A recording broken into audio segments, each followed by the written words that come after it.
Welcome to another exciting episode of the $1 Million Peddlers. I'm Papergoy. And I'm Mr. Magazine. To anybody new to the channel, I'm Papergoy. I sell out of my basement, have a day job. Between eBay and Amazon, I have roughly 40,000 items on.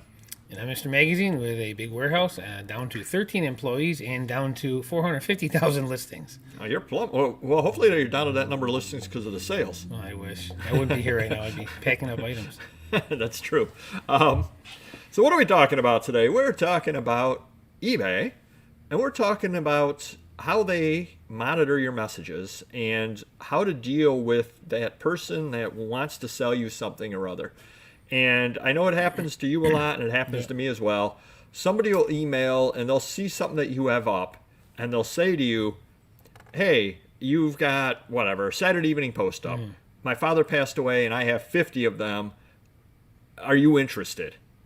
And what do you do in that case? Yeah, definitely. Well, I email you, and I say, what should I say? That's what goes on first. But now I know what to say. But generally, I tell them, yes, I'm interested. You know, send a list, a price. Is it something you could put on eBay for sale and I can buy it in like a private auction? That's the safest way to go about it. But if you say, oh no, let me, meet me at the Walmart up the road, that's a no-no for eBay. Right. Yep. And so you cannot attempt to get business offline from eBay. Basically, their viewpoint is you met the customer through eBay, therefore they own that relationship. You and that customer's relationship is like that. Now, how often has a deal like that come to fruition? Man, that's a big word. And I would say maybe every other week, maybe. Oh, really? Yeah. So you actually have a lot of luck with that. And sometimes it's me buying or me selling to them, so it could go either way. But yeah. Okay. So you actually just touched on another point as well. The point Mr. Magazine is making right there is somebody will email you and say, oh, you've got auto circuit magazines. Right. I need all of them from the 1970s. How many do you have? Can we make a bundle deal? Yeah. And you count them up, and you got 42 of them, and you say, how about $400 delivered? Right. And they agree to that price, and then you put it up on eBay as an auction for them, or as a buy it now for them. Sure. They purchase it, and then you ship it out directly to them. And eBay has no problem at all with that, because at that point, eBay is getting their percentage, which they deserve, because they put you in touch with the buyer. Yeah. What they don't want to happen, what you can get in big trouble for, is if all of a sudden you end all 42 of those and they have a reason to feel that... Well, and they read the emails and say, like, hey, you were talking about these 42. Now you just ended all these 42. What's going on? It's quite obvious. And they can actually charge you final value fees on it, even though you did not do the transaction through the site. Right. That's part of the user agreement. Right. And you're safer. If that's the case, you might as well do it through the site because you're safer. And I just had a situation last week. I had a new PlayStation someone brought in to me. They bought it with a bot on Walmart, and I was going to keep it. Then I decided to sell it and put it on eBay. And then the guy didn't pay, so I relisted it, as the story goes. And then I had a local guy contact me and said, hey, I'll buy it right now for that price. I'll pick it up at your shop. And then I said, well, I was busy at the time. I go, well, let me get to it tonight or tomorrow morning. Then I'm thinking about it. Okay, it's $800, and now I'm going to hand it off to him. It's a local pickup. Well, how does eBay know he picked it up? Whereas if I shipped it to him, well, there's tracking and stuff. So I don't know how that really works where, yes, they allow local pickup, but how do you prove that if he said, hey, I never got it? Right, I believe... I was a little concerned with that, so I said, just buy it on eBay. I don't mind paying the fees. I don't mind shipping it, but he'd have to pay the shipping, and then he ended up not buying it. So. Yeah, that's actually a good question for a future... I had to call eBay, I guess. If that did happen or something, I'd call eBay and say, hey, I want to sell it through eBay, local pickup, but how do I prove that he's actually picking it up? See what they say. I've heard different things about that. I'm not sure if he leaves you a positive. I believe that might help you because obviously at that point he left you a positive and said that he received it. Like right on site. Yes. Yeah. I know I've read some people will actually film him picking it up. Oh, okay. And some people will have him sign off on a sheet of paper that says he received the item in good standing and all that kind of thing over there. Okay. But I don't know, those all sound like they potentially have some problems. Not that you won't win in the long run, right? But sounds like someone thinks they could beat the system, and they're going to try to do it, and then you got to go through all the. You got to go through some hassle with eBay and all that kind of thing. Right. So that's actually a good question. I will jot that down and look into that and give an answer. And I know years ago, and I don't know if they still do it or not, but eBay was saying that they were monitoring all the messages. And one of the things that they said, and again, I've never heard them rescind this, but I don't know if they're actually doing it or not.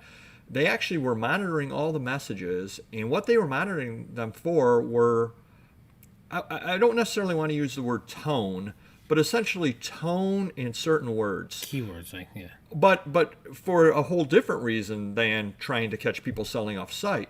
What they originally said, and we're going back probably 10 years now, is that let's say that you get a lot of emails where people are saying, what are you doing? This is some kind of a fraud. Oh. The Fraud, bot will scam, pick up fraud, yeah. scam, pick up all that, Sure. and will lower you in search Oh, jeez. because you have a lot of difficulty with buyers that are saying these bad words to you within your. And I don't know if they ever. And really, that should be a relative thing where if I have 300,000 listings and you have 3,000 listings, and we're each getting Five people in a month. It shouldn't affect me where it should affect you, but who knows the way they go with that. Yeah, and I don't even know if they ever actually put that through, but I know that when that first came out, that scared I a lot could of see people that, sure. because they're like, why are they reading my emails? You know, they shouldn't be able to do that. But nobody's actually sitting down and reading them. They just have a bot going through and programmed with 10 or 15 danger words or keywords or whatever, and trying to find them. So that's kind of interesting on that as well. I mean, definitely they are monitoring things, or the bots are definitely monitoring things. Yeah. Now, on my end, I almost never buy anything through people that reach out to me because they don't end up wanting to list it on eBay. They just kind of want to sell it. And I said, look, I'll walk you through it. I'll give you $80. You ship it to me. Exactly. You list it. And I say to them, I say, you can just put one picture up. It doesn't even have to be a picture of the item that you're selling me. We've already worked out a deal. Right, doesn't matter. I know what it is. Yeah. Just put up 20 magazines for Papergoy. Yeah. $100, $80. Yep. I will click buy. You send it out to me. Yeah. It's easy peasy. You just put up any picture you want in the world because Right. I don't need an actual picture. I don't need an actual description. We know what we're buying. Yeah. And for whatever reason, almost nobody ever follows through with that. And I'm willing to walk them through every step and tell them, hit sell similar, do this, do this, do this. And they just, for whatever reason, don't actually ever go through with it. Well, I just had another situation where I was selling 50 packs of 1980 Topps football for like $1,000. It was like 25 a pack or something like that. Guy emails me, I have 14 packs already. I want to have a full box. Can you sell me 22 in a lot? Well, luckily I had more in storage that I could sell them. I go, sure, I'll put it up as an auction. I did the sell similar.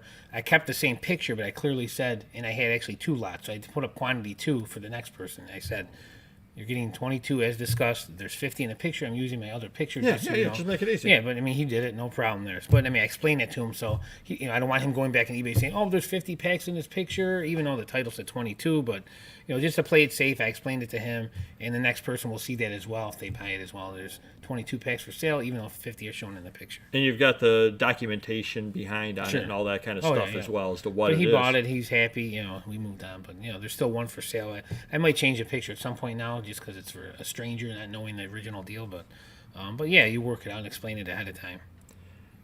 I was just trying to think.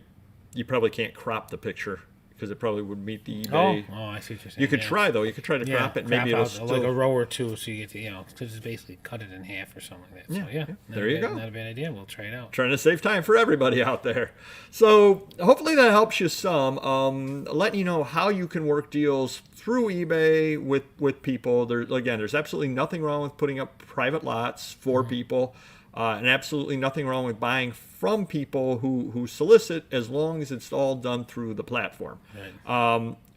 Offer to walk them through all the steps. Offer to make it as easy as possible for them. And again, you're not going to have a lot of success, or I don't tend to have a lot of success on it, just because for whatever reason people don't actually want to go through all the steps. Right. Does make you wonder if you were allowed to buy outright and you said, okay, I'll give that to you, if they would still even sell it or not. Right. They might just, oh, okay, cool, and never get around to it. Because again, maybe it's, you're offering $40 on it, and then they're like, that's a lot of work for $40. I'll just put it back in the corner. Right. At some point off a garage sale, and I'll sell it for $25. I don't really care. Sure. Just because a lot of people, if you're not doing this every day, it probably is a pain to ship something or other out. Right. You may not have the right boxes. You may not have the bags to put the stuff in. You may not have the packing material. You've got to make a special trip to the post office, et cetera, et cetera. And these are all things that a lot of you watching just take for granted. Sure. You've got your setup. You've got all the supplies that you need most of the time. You've got everything. You've got your routine to get stuff to the post office, et cetera, et cetera. And you don't realize that, for somebody that does not do this, it's an imposition. And so they may not, for $40, they just may say, Right. oh gosh, by the time I get this packed up, it's going to be half an hour. I got to find a box. I got to go to the post office. I got an hour invested in it. And by the time I do the postage, I'm making $20. You know something? It's not worth my time.